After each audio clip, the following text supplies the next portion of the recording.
धर्म प्रेमी सज्जनों तथा आर्य बंधुओं, आप लोगों को एक नई चीज बताने के लिए मैं बैठा हूँ।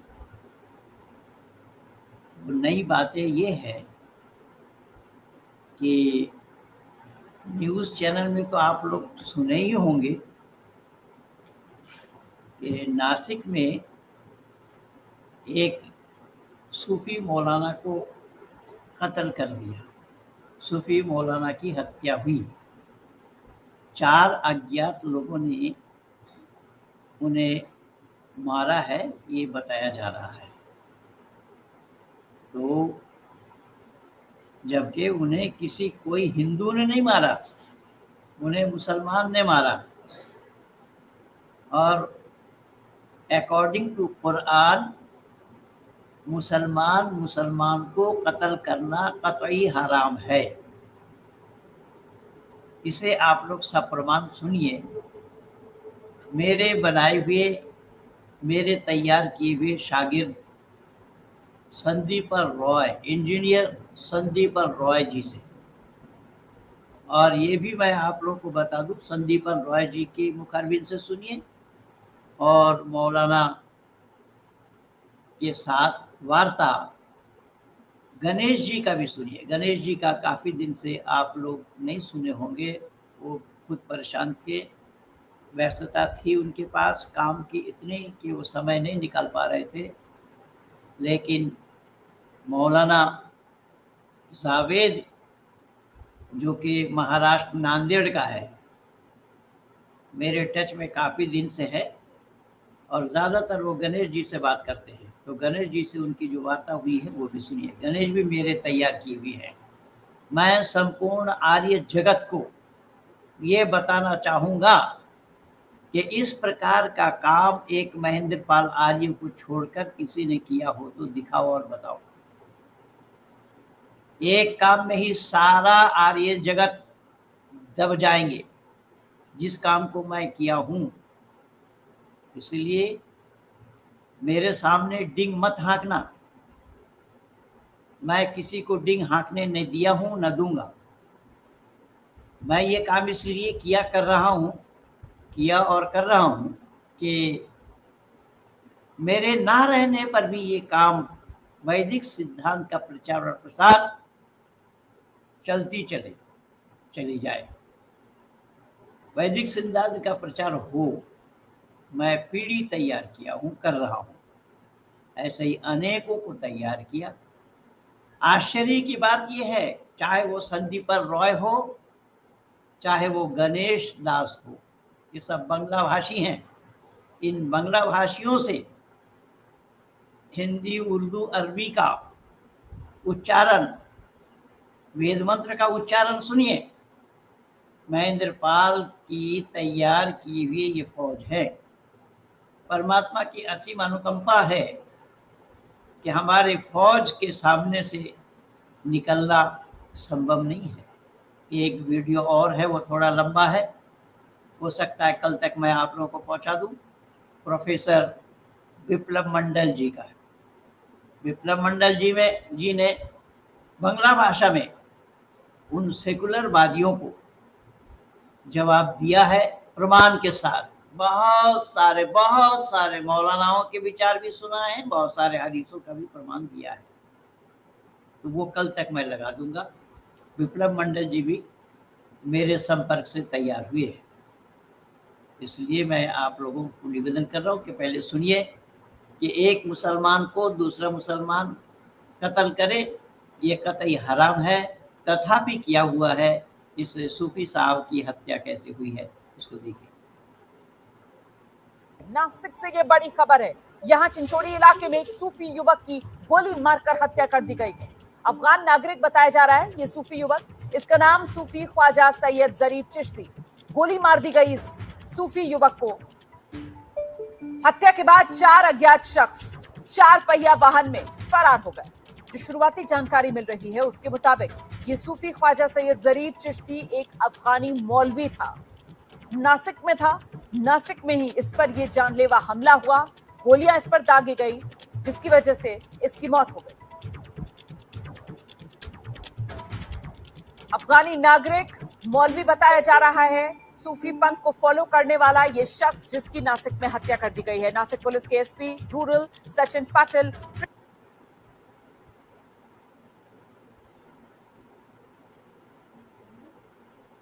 इसका जवाब हमारे इंजीनियर संदीपन रॉय ने मुफ्ती फजल हमदर्द को भी भेजा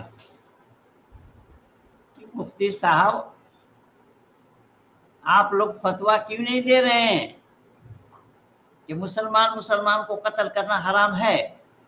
मैं हदीसों का हवाला दे रहा हूं, ये कह रहे हैं, और भेज दिया है फजल हमदर्द को। सुनिए संदीपन रॉय जी क्या कह रहे हैं। जी माननीय मुफ्ती साहब नमस्ते। अभी ये पता चला है कि ये जो सैयद साहब है और चिश्ती साहब है, इनकी हत्या में इनके ही ड्राइवर मुलव्विस थे, इनके ही खुद के ड्राइवर इसमें शामिल थे, इसमें सम्मिलित थे। तो बहुत ही यानी दुखद विषय है कि आप सोचिए, यानी ठीक है चलो काफिरों का कत्ल और मुश्रिकों का कत्ल और मुर्तदों का कत्ल, और यानी आप समझ ही रहे हैं मुर्तदों का, गुस्ताख रसूल का कत्ल, चलो इस पर तो कुरान की आयत भी इसकी समर्थन में है और यानी हदीस रसूल भी इसके समर्थन में है। लेकिन एक मुसलमान के द्वारा, जो ड्राइवर था वो भी मुसलमान था, एक मुसलमान की हत्या करना, ये कहां तक, यानी मैं नहीं समझ पा रहा हूं। इनको ये पता नहीं, ये जानते नहीं है। और आप तो जानते ही है कि एक मुसलमान के लिए एक मुसलमान की हत्या करना कतरन हराम है, 3 सूरतों को छोड़ करके।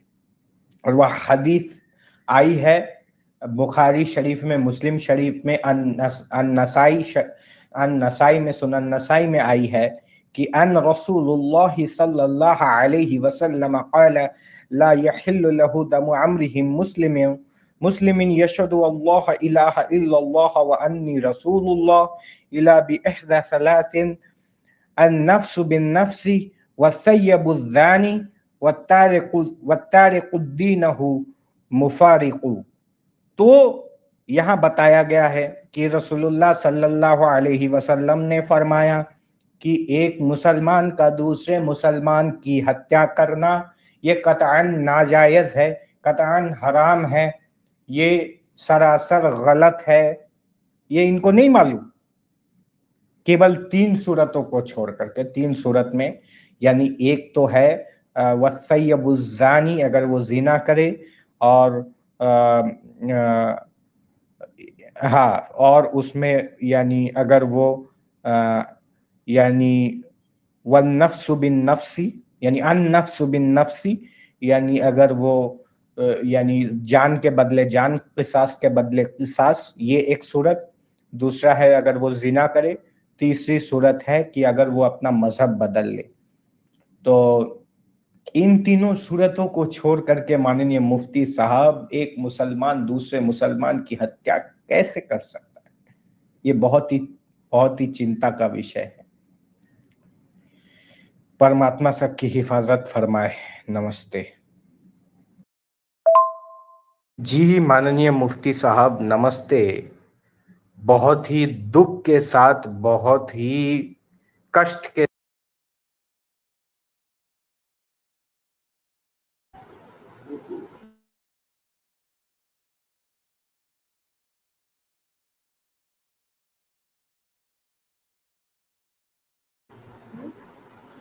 तो सुन लिया बंधुओं ने, आप लोगों ने, कि हमारे इंजीनियर संदीपन रॉय जी ने किस तरीके से ये प्रमाण दिया है हदीसों का।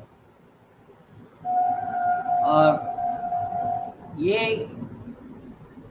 इस्लाम वाले इसको समझने के लिए भी तैयार नहीं। तो आखिर ये कुरान हदीस जो कुछ भी है ये सब इन्हीं की लिखी हुई है, इन्हीं लोगों के बताए हुए हैं, और इन पर ये अमल नहीं करते, और इन्हीं पर बोला जाए तो उन पर चैप हो जाते हैं, जैसे नुपुर शर्मा के लिए हुआ।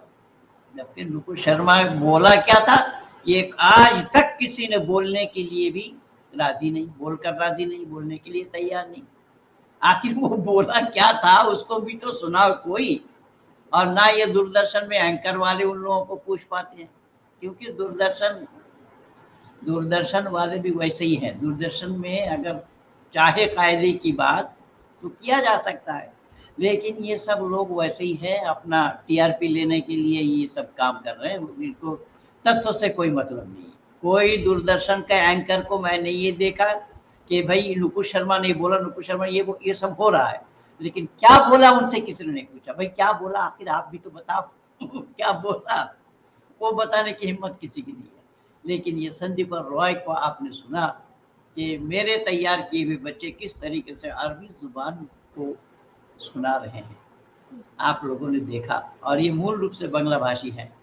हमारे श्यामल बाबू की लिखे थे, ओम परमात्मा नमो, नमस्ते पंडित जी, ईश्वर আপনাকে আরো বল প্রদান করুন, আপনি এভাবে মানব কল্যাণে কাজ করে যান, আপনাকে असंख्य धन्यवाद।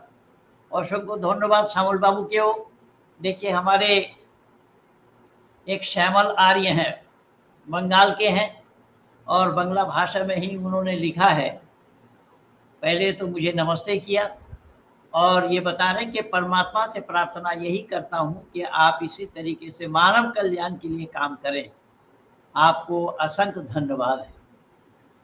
तो बंगाल में इसी तरीके से बांग्ला भाषियों को मैं तैयार कर रहा हूँ।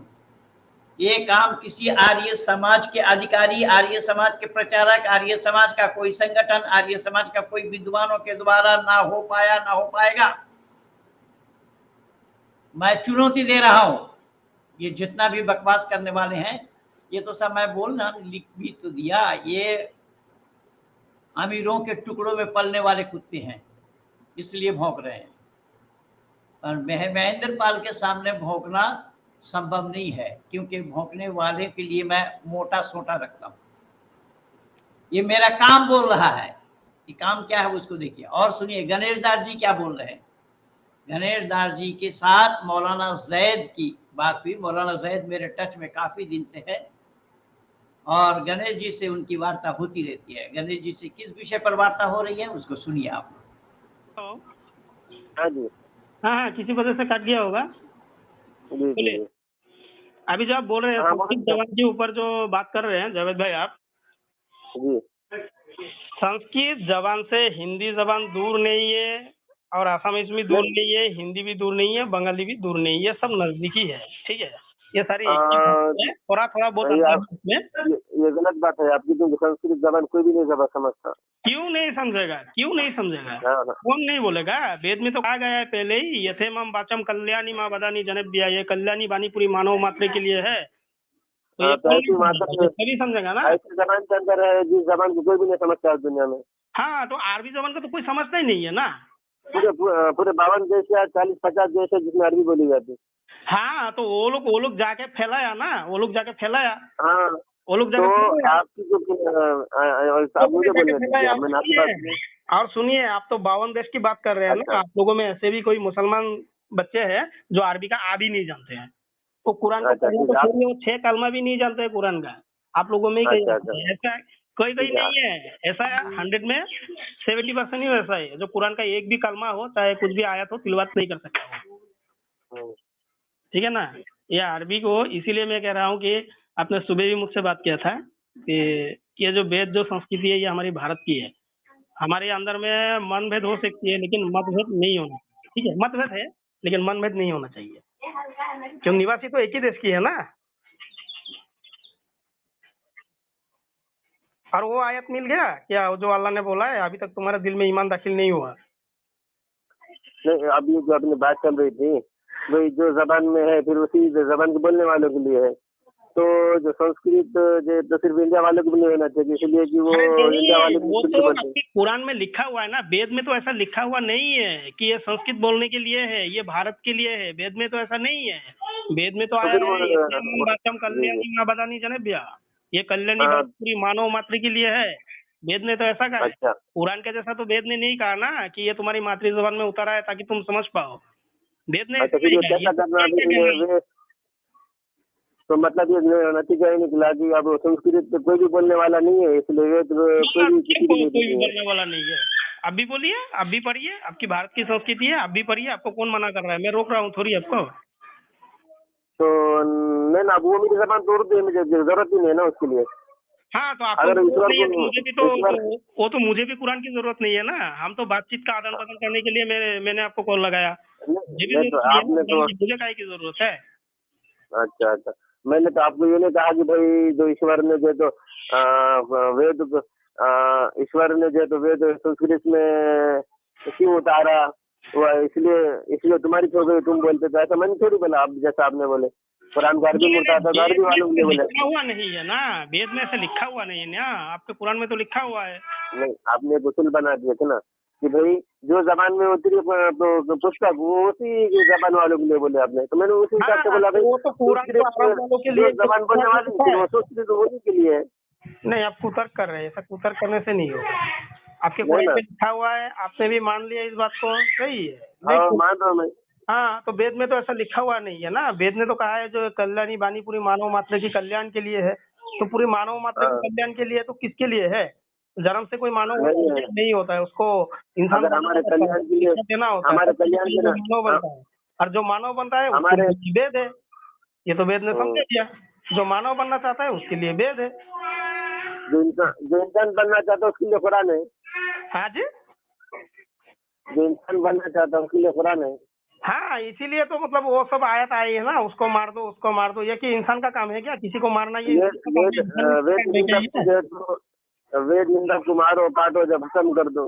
नहीं ना, मैंने उस समय बोला ना आपको, इंद्रम वर्दम तो अपरा अपगरम तो रावण कृणवम तो विश्वआर्यम। क्या बोला? इसका अर्थ क्या है जानते हैं आप? हाँ, बोले ना आपने, वेद की जो माने तो क्या है ज्ञान को बोलिए? नहीं मानते नहीं, आप तेरे जो ज्ञान बोल को रहे नहीं हैं मानता। वेद निंदक को मार दो, फाड़ दो। वेद की माने क्या है बोलिए? ज्ञान ज्ञान है, विज्ञान भी है, ईश्वर उपासना भी है, और अच्छे कर्मों को धारण करना ही वेद ने बोला है। ठीक है। हाँ हाँ, तो ये सब पे लागू होता है। जो इस पे लागू नहीं होता है, जो अज्ञानी व्यक्ति है, जो चोरी करता है, जो बेविचार करता है, तो उसको क्या सजा नहीं देगा तो क्या करेगा उसको? अभी भी तो वही तो कानून फिर जारी है हम लोग के यहाँ। तो मैं हमारे तो देश भाई में वही तो कह रहा हूँ ना, वही कानून जो जारी है। काफिर जो है तो ये ईश्वर अल्लाह की धरती पे रख के अल्लाह उसके मानने वालों को मारेंगे तो उनको जो तो कानून है, उनको क्या उसको कत्ल नहीं तो क्या उनको क्या उसको फूलों का हार पहनाया जाएगा? किसकी जमीन पे? हाँ, किसकी जमीन पे? जो जमीन के बनाने वाला जिसने नहीं, जमीन वो बनाने बनाया वाला नहीं है ना, अल्लाह बनाने वाला नहीं है ना। अल्लाह तो जानता ही नहीं है सृष्टि हुई कैसे। वो आपके पास क्या दलील है भाई? आप पैदा हुए ना। हाँ, मैं दलील दे रहा हूँ ना। जाइए जाइए, आप जाइए सूरा हूद की वो 7 नंबर आयत को जरा जरा पढ़िए और सुनाइए। उसमें अल्लाह कितने कितने दिनों में उस सृष्टि को बना दिया, उसके पहले भी वो आप पानी था। इसमें कौन सी सच्चाई नजर आ रही है आपको? आप मंदिर पहुंचे, आपको कब आप थे क्या उस पीरियड में? आप तो 30-40 मैं साल के आपसे होंगे। पूछ रहा हूँ कि सूरा हूद की जो आयत नंबर 7 है उसमें बोला गया है कि ये सृष्टि को 6 दिन में बनाया। इसमें कौन सी लॉजिक है? कैसे बनाया, किस तरह से बनाया? पहले उसमें पानी भी मौजूद था, अल्लाह का अर्श भी उस पानी के ऊपर था। ये तो बाइबल की बात है, हाँ बाइबल ना, की सृष्टि उत्पत्ति में ये बात मिलती है। ये तो बात बाइबल की है ना। आपकी जो कुरान हाँ की ना। जो बातें अच्छा हैं तो ठीक है, बाइबल की बातें हैं। आपने क्या कहा? वेद वेद जो ना कॉल कि मेरा हाँ, मैंने कॉल लगाया था ना आपको। मैं आपने 1 घंटा बोले तो 1 घंटे से कम ही, अभी 1 घंटा हुआ नहीं था। मैं अभी मशगूल था, बिजी था। अच्छा, कहीं पे थे क्या? और हूँ, चालू है, चल रहा है। अच्छा, बोलिए, हम कहाँ पर थे, किस जगह पर थे वो हम? जी, हाँ तो बताइए, चल रहा था वो जो आप कह रहे थे कि कुरान में जो है तो काफिर को मारने के लिए कहा गया क्या है ना। कहते हैं कुरान में? काफिर मुशरिकीन को जहाँ कहीं पाओ ये तरह हाँ, वो तो बहुत पुरानी बात हो चुकी है ना। हाँ, तो उस पे तो लिखा हुआ है, सूरह तौबा की 5 नंबर आयत पे है ना, वो फाइज़न सलखल अशहुरुल हुरुम फक़तुलुल, ये जो है ना, जी जी जी जब हुर्मत वाले जी महीने जी जी बीत जाए तो मुशरिक काफिर को जहाँ पाओ वहीं पे मारो उसको, ये तो कुरान में आया है ना। जी जी जी जी ये तो मेरे पास कुरान है। जी जी जी तो आपने मैंने ये कहा कहा कि भाई ठीक समझ गया। तो आपको मालूम होगा कि भाई उसका बैकग्राउंड इसके पहले से भी मैंने आपको भी बताया था, जनसभा को बताया था भाई इसका क्या बैकग्राउंड है, और आप भी इस बात को स्वीकार करते हैं कि भाई अगर कोई जो देश का बागी है तो वो तो देश का कानून, जो देश का बागी रहता, देश का कानून ऐसे बागियों को, जो गद्दारों को देश ये खुद देश उसके लिए कानून बनाता सजा का। जब एक देश का कानून बना सकता और सजा दे सकता बागी को, वो तो ईश्वर एक और पूरे दुनिया का चलाने वाला है, तो उसको भी हक है जो उसको जो नहीं मानते और उसको छोड़ के उसका भागीदार बनाते। नहीं, ऐसी बात नहीं है। इसमें तो कहा गया है हक है, काफिर। ये कोई अकल के खिलाफ तो नहीं है गणेश भाई? नहीं, अकल के खिलाफ ही जा रहा है ना। पहले तो ये है अरब के लिए है, बिल्कुल नहीं। इसमें तो जब सब लिखा हुआ है जब ना। देश के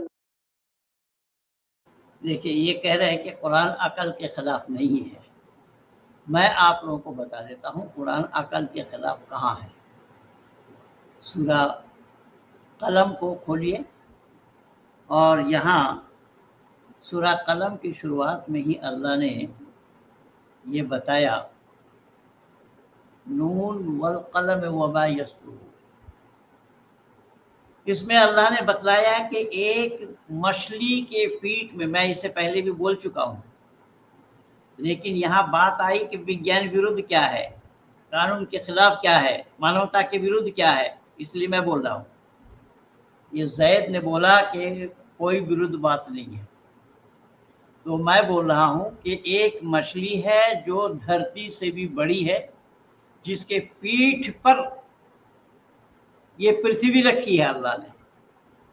तो मैं दुनिया वालों से पूछना चाहता हूँ कि जो मछली के पीठ पर अगर ये धरती है, वो मछली किस पर है?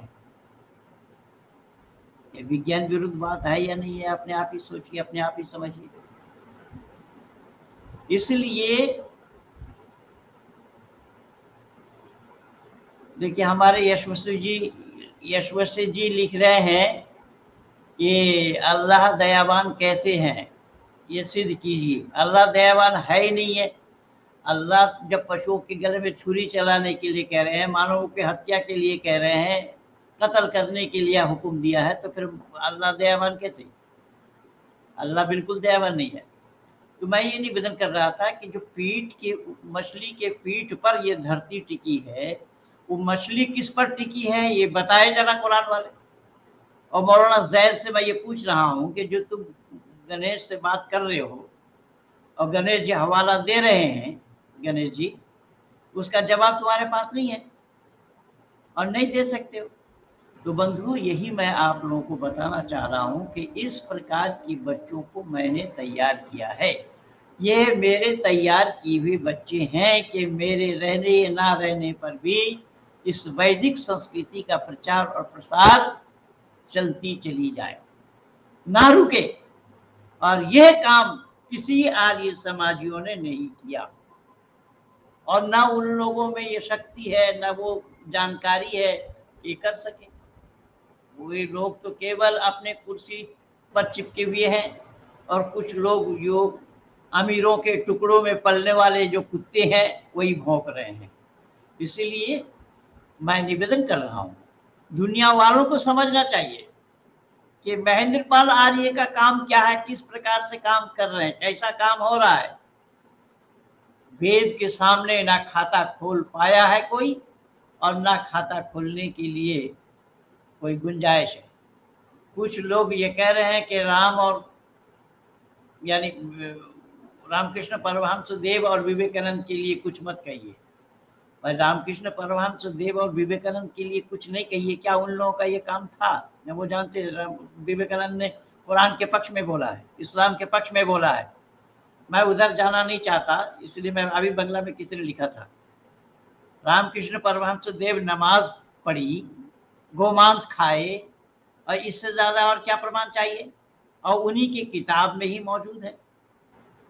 वो पेज लगा देना जरा, रामकृष्ण परमहंस देव क्या कह रहे हैं, वो भी मैं आप लोगों को लगा देता हूँ। माँ ने भेजा था।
पुस्तक का नाम भी दे दो।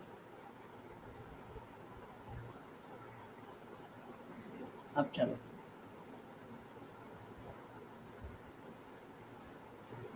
जो बंगला भाषा में लिखा था उन बंगालियों को ये पढ़ लेना चाहिए। मैं उसी रामकृष्ण लीला प्रसंग से पुस्तक, लीला प्रसंग नाम की पुस्तक है रामकृष्ण परमहंस देव की, उस पुस्तक से पेज उठा करके दिया हूँ बंगला में। बंगालियों को पढ़ लेना चाहिए कि रामकृष्ण परमहंस देव ने क्या क्या किया है, वो अंकित किया हुआ। खैर, इसलिए मैं निवेदन कर रहा था आप लोगों से कि वाकई में जो वैदिक संस्कृति का प्रचार है, बंगाल में तो वैदिक संस्कृति का प्रचार हुआ नहीं। देखिए, ये दीपक जी क्या लिखते हैं कि सही बात है, मैंने भी पढ़ा है, कुरान पढ़े बिना सब ईश्वर एक है बोलना सही नहीं है, लोग भ्रमित होते हैं। ये मैं नहीं कह रहा हूँ, ये बच्चे हमारे कह रहे हैं, ये बच्चे सब मेरे टच में आकर के जान पाए हैं, सीख पाए हैं।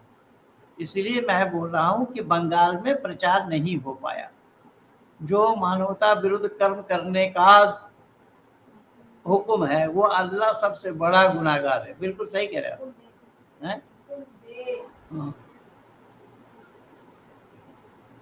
तो मैं ये निवेदन कर रहा था कि ये घर वापसी कब तक पूरी होगी? गुरुजी, घर वापसी का काम करते रहिए ना, आप लोगों का भी तो दायित्व है, आप लोग भी लगे रहिए। मैं तो लगा हूँ, मैं तो 39 साल लगा दिया हूँ, और इसमें जो भी सफलता मुझे मिली है वो तो सब नज़र के सामने है। जो सारा यूट्यूब में भरा पड़ा है, सब लोग देख रहे हैं, जान रहे हैं, समझ रहे हैं, परख रहे हैं। तो खैर, मैं ये निवेदन कर रहा था कि बंगला भाषा में प्रचार ना होने से ये रामकृष्ण परमहंस देव और स्वामी विवेकानंद के बारे में ही लोग जान पाए। ऋषि दयानंद के बारे में हमने बंगालियों को जानकारी कराई नहीं। ये बहुत बड़ी भूल है आर्य समाजियों की, जबकि 1885 में आर्य समाज की स्थापना हुई और ये लोग बंगाल भर में प्रचार नहीं कर पाए। यही तो मेरा रोना तो इसी बात का है। इसीलिए ये कुछ पालतू कुत्ते चिल्ला रहे हैं, भौंक रहे हैं। खैर, उस भौंकने से मेरा कुछ बिगड़ेगा नहीं, बनेगा नहीं। लेकिन हाँ मज़ा तो मैं चखा दूंगा, इसमें कोई संदेह नहीं है। तो कहने का तात्पर्य मेरा ये है कि ये गणेश दास जी किस तरीके से कुरान की आयत बोल रहे हैं, किस तरीके से वेद मंत्र बोल रहे हैं, किस तरीके से एक मौलाना निरुत्तर है उनके सामने। गणेश जी को भी तैयार करने वाला मैं हूँ। मूल रूप से ये सब बंगला भाषी हैं। अब अंदाज़ा लगा लीजिए कि क्या काम हो रहा है, किस तरीके से हम काम कर रहे हैं। तो मैं ज़्यादा लंबा ना करता हुआ यहीं पर ही वाणी को विराम की ओर ले जाना चाहूँगा कि समय की नज़ाकत को देखते हुए आप लोग भी इस काम में कूदिए और ज़्यादा से ज़्यादा इसको प्रचार प्रसार कीजिए, यानी प्रचारित प्रसारित करते रहें। वीडियो को शेयर कीजिए, लाइक कीजिए, सब्सक्राइब कीजिए, लेकिन आप लोग शेयर करने के लिए भी तैयार नहीं होते, इसलिए बहुत दुख होता है कई बार कि वीडियो को शेयर करने के लिए भी हिंदू तैयार नहीं है। अब ये क्या मानसिकता है, कैसी मानसिकता है, ये मैं नहीं जान पाया। तो खैर मेरा जो काम है वो मैं कर रहा हूँ, जिम्मेदारी के साथ कर रहा हूँ, जिम्मेदारी के साथ निभा रहा हूँ। आप लोगों का भी दायित्व है, अगर सही अर्थों में आप लोग अपने को वैदिक धर्मी मानते हैं तो आप लोगों की क्या जिम्मेदारी है। मैं तो अपनी जिम्मेदारी निभा रहा हूँ, आप लोगों की क्या जिम्मेदारी है जो आप लोग नहीं निभा पा रहे। इसलिए गणेश दास जी ने और क्या बोला वो भी सुनिए।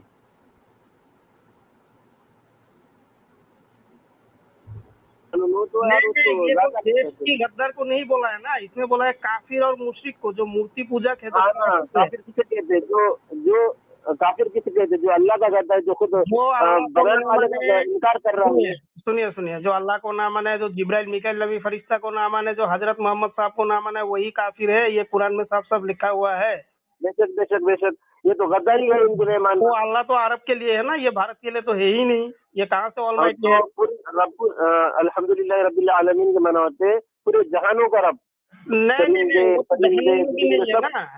वो तो एक तो बात है कि अल्लाह तो जहन्नुम में नहीं है, और दूसरी बात कुरान की वो सूरा यूसुफ की आयत नंबर 2 में ही आया है कि ये अरब के लिए है ये किताब। अरबी में ऐसा कहा गया?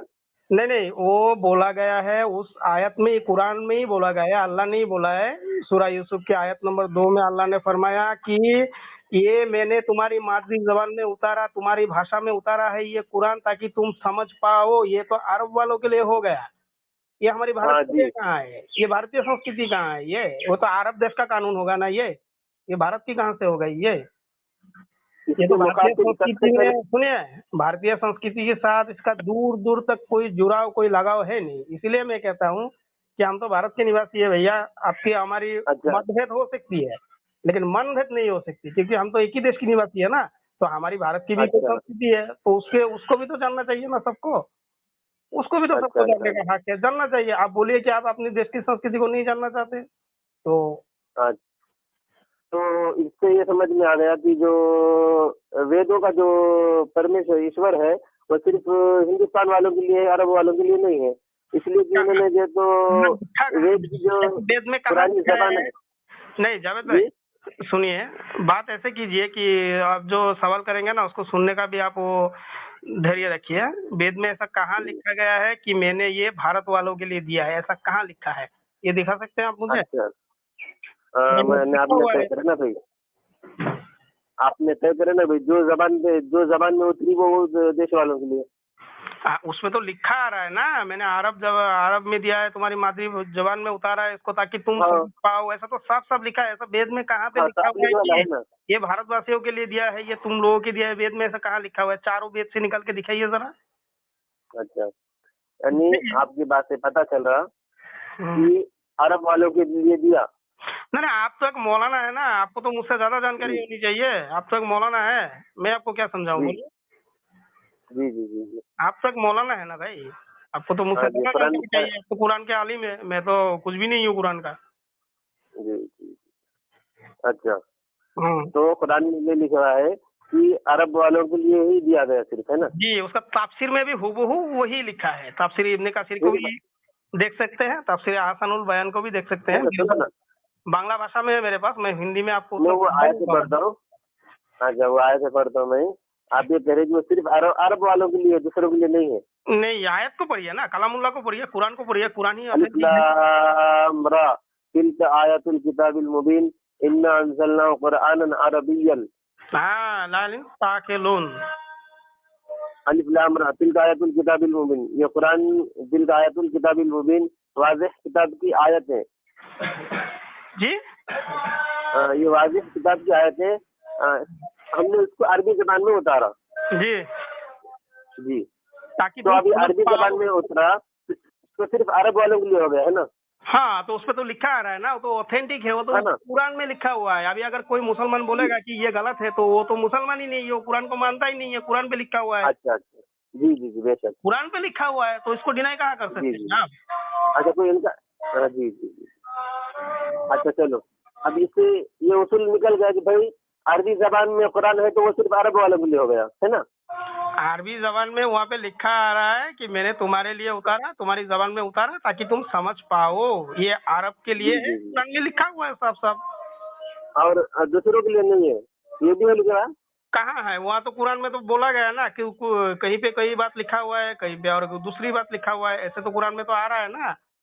नहीं, ऐसा भी है क्या कि भाई वो सिर्फ अरब वालों के लिए है और दूसरे हिंदुस्तान वालों के लिए नहीं है? नहीं नहीं नहीं, उस पे तो साफ पहली एडिशन में तो अल्लाह ने खुद अपने मुंह से अल्लाह ने कह ही दिया कि ये अरब वालों के लिए है। तो अल्लाह को तो पता और नहीं था दूसरों के भारत लिए नहीं है? कोई है। ऐसा अगर अल्लाह को पता होता कि भारत कोई देश है, ऐसा होता यूनाइटेड है, कोई अमेरिका है, तो अल्लाह बोलता था तुम लोगों के लिए भी है ये।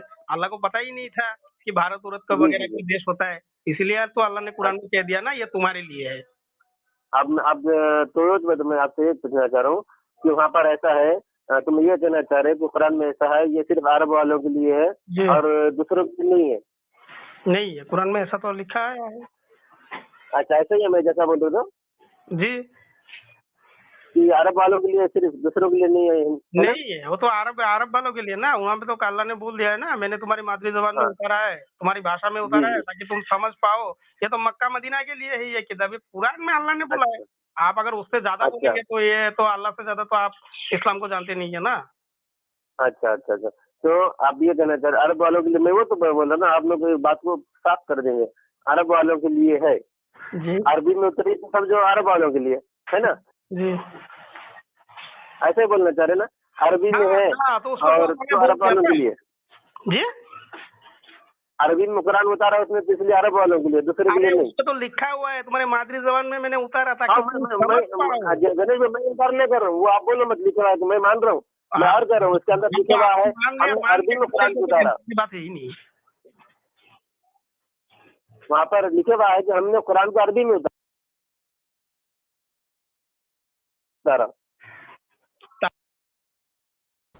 देखिए, ये आप लोगों ने सुन लिया है, वहाँ पर साफ साफ शब्दों में कुरान में अल्लाह ने ये फरमाया है, इन्ना अंज़लनाहु कुरआनन अरबिय्यन लअल्लकुम ताक़िलून।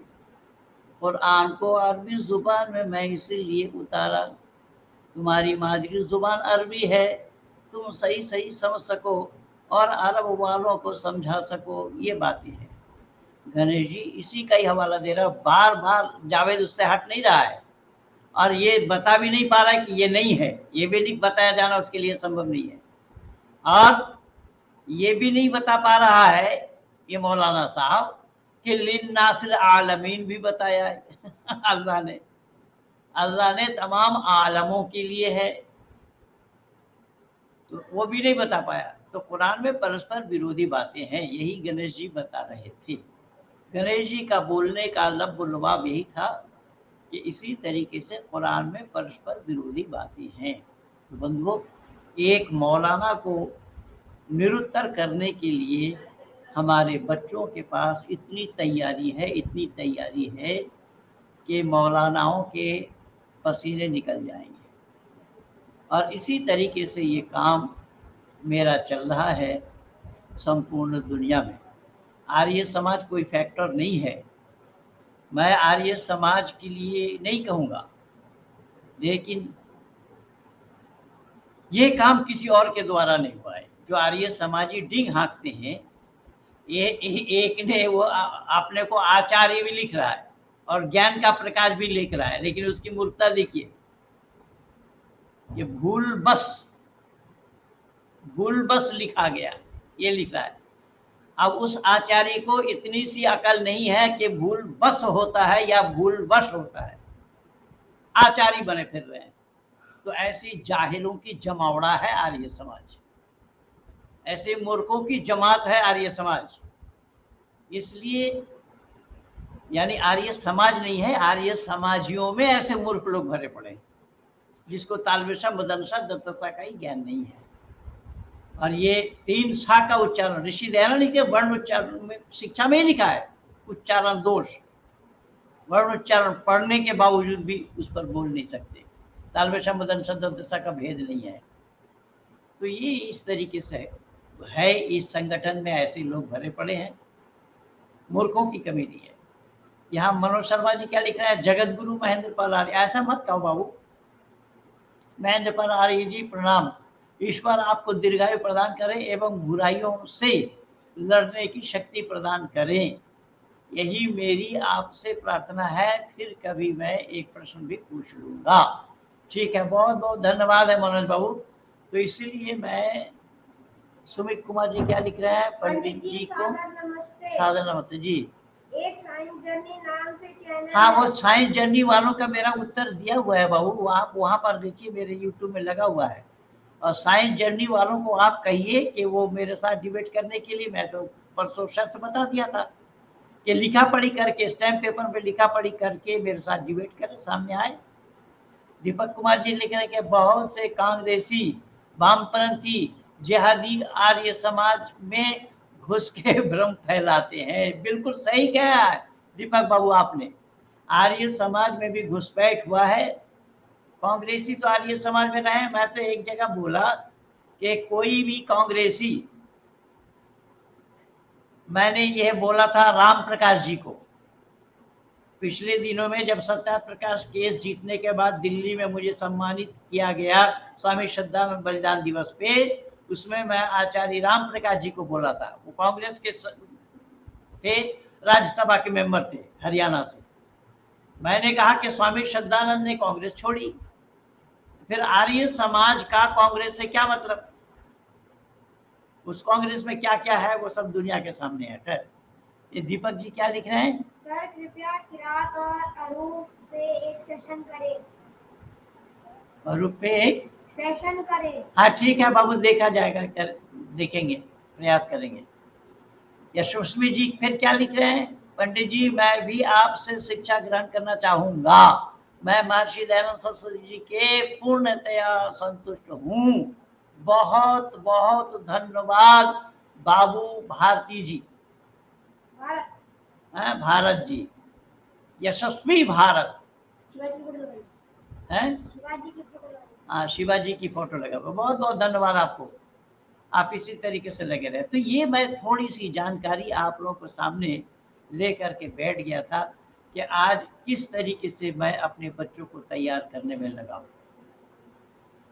किस तरीके से ये मेरा काम चल रहा है।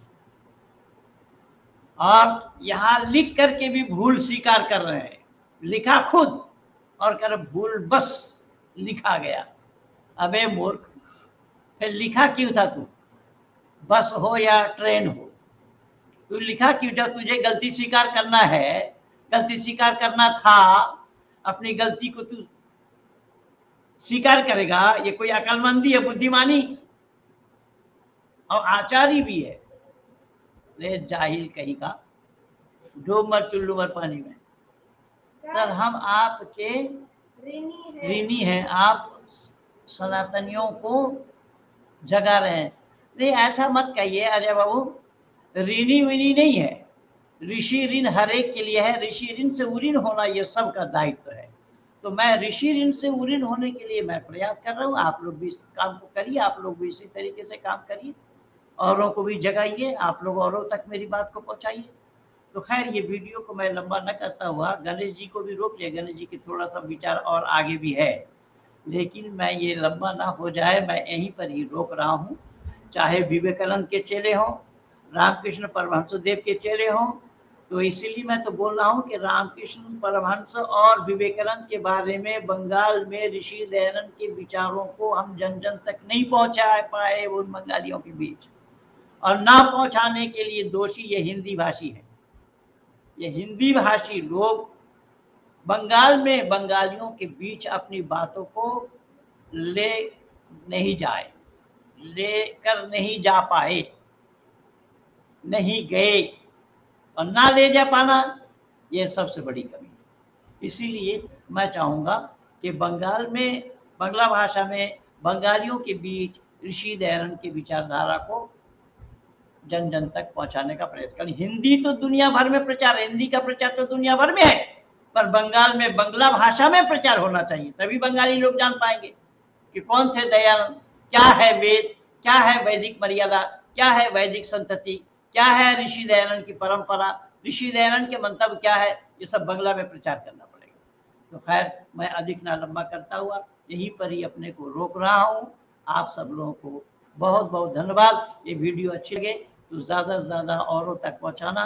ये बांग्ला भाषी बच्चे हमारे किस तरीके से बोला है ये मैं आप लोगों को दिखाने के लिए इसको लगाया हूँ। बांग्ला भाषा में मैं कल सुनाऊंगा आपको कि हमारे प्रोफेसर विप्लव मंडल जी ने एक वीडियो बना करके दिया कि पंडित जी इसको भी लगा दीजिए, लेकिन वो थोड़ा लंबा होने के कारण मैं आज रोका। 1 घंटा कुछ मिनट कुछ सेकंड का है, वो संभव है तो कल मैं लगा दूंगा। इन्हीं शब्दों के साथ मैं वाणी विराम दे रहा हूँ। वीडियो अच्छी लगे ज़्यादा से ज़्यादा दूर तक पहुँचाइए, लाइक कीजिए, शेयर कीजिए, सब्सक्राइब कीजिए, आइकन बेल दबाना न भूलना, जिससे कि ये राब्ता हमारी आपकी कायम रहे। धन्यवाद के साथ मैं नेपाल।